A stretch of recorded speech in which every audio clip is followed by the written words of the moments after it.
Hey guys, welcome back. Today we're going to cover this unique specimen here. This is a Bushmaster Carbon 15, and I've had quite a bit of experience with this gun. And this was my gun, and I gave it to my brother, and he's shot it some more. And my father actually has a similar version, and we'll talk about the difference between his and mine.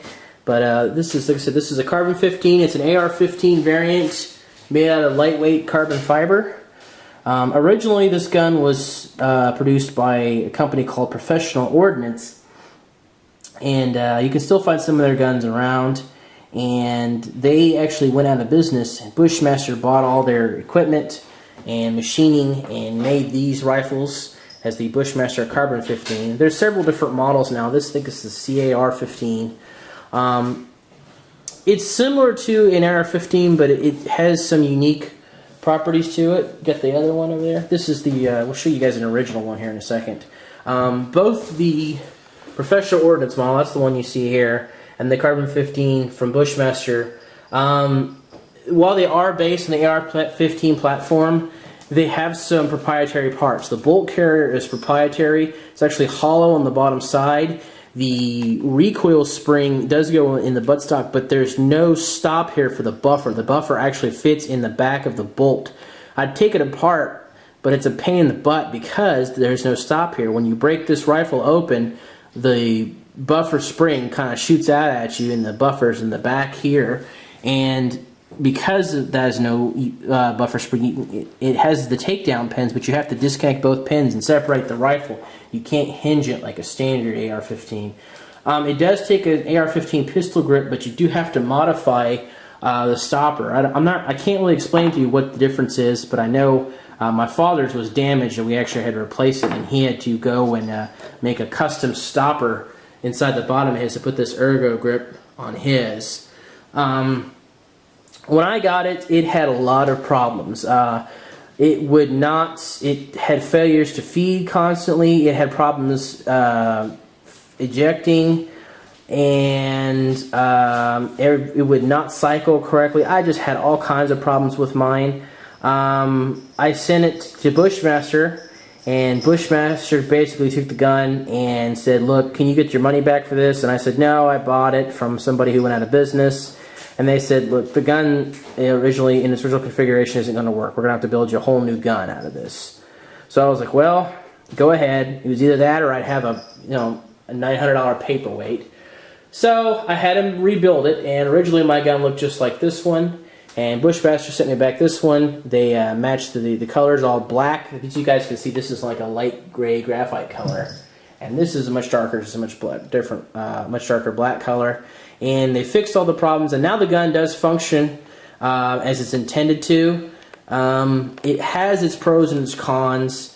It does have the Picatinny rail up top, and it does not come with this lower Picatinny rail section. I added it. There are accessories for it, but most of them are proprietary accessories.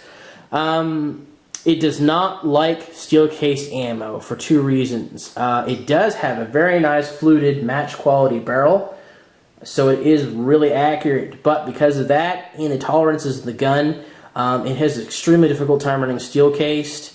It will often rip off the back side of the rim on the round. I'll show you here. The extractor, I've had some of these, come on camera, where it would pull and there would be a large chunk taken out of the back of the round. So if you want to shoot it, you don't want to use steel case, use brass case. On the upside, because of this, it's carbon fiber, it's extremely light. It's probably the lightest AR-15 in the market, about 4.5 pounds. Ridiculously light. It's a great backpacking gun if you want to take it with you hiking. I mean, if you want something more powerful than 22, this is great. It's light. Even with optics on it, it doesn't weigh 5 pounds. So, other than that, it functions just like an AR-15. Has a standard mag eject on the side. I'll flip this around here. Standard safety, standard control, just like an AR-15, but because a lot of it's proprietary, I think the lower would work. Well, actually, no, it won't because of the buffer tube spring. I was going to say most of the parts kits down here are standard AR-15, but because of the buffer situation, that wouldn't work. So, really, guys, in conclusion, a lot of guys in AR-15 absolutely hate this gun. They say Bushmaster can't give these away. I think for limited applications, these would be fine. If you want a backpacking gun or you're really, really concerned about weight, they're okay. Once it's properly lubricated, if you're using brass ammo, they'll shoot just fine. Because of the lightweight, though, you'll actually be quite surprised. It's not ridiculously hard recoil, but they do recoil a lot more than standard AR-15s. So you'll actually feel the 223 will feel quite snappy coming out of this rifle. So pros is lightweight, but that has its cons too.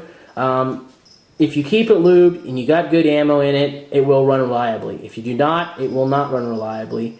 Because of proprietary parts, I can't really say I'd recommend one of these guys. For the cost, they're sometimes the same $900, $1,200, which is the same cost as a regular AR, and they use all these proprietary parts. If this bolt carrier breaks, you won't be able to find a replacement. If you have to change some of the parts, you'll be able to find a replacement. I can't really recommend you guys get one, so I would stay away from them. There's also a couple of other variants that are pistols that seem to be kind of popular. There is one of these that is 100% compatible with AR-15s put out by Bushmaster. It looks just like an AR-15, and they just use the lower receivers, and the upper receivers are just made out of carbon fiber. The rest is 100% compatible with AR-15. Haven't shot one yet. Have some people shoot them. They seem to like them pretty well. If you're really lightweight, I would look at one of those. But as far as these CA models go, I would probably stay away from them, guys. I can't really give them a recommendation.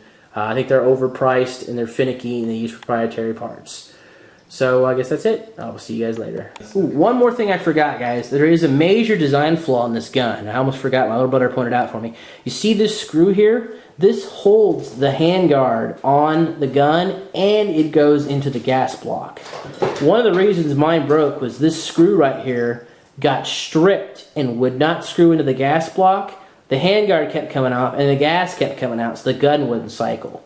The gas block was fine, but the screw was screwed up. Now Bushmaster still carried the screws. They sent me a bunch of them for free, but that's a serious design flaw in this gun. I don't know why they did that. I think it's because they wanted to free float the barrel, but I don't know why they couldn't just use a standard free float design like everybody else does. So take that also into consideration, guys. Thanks again.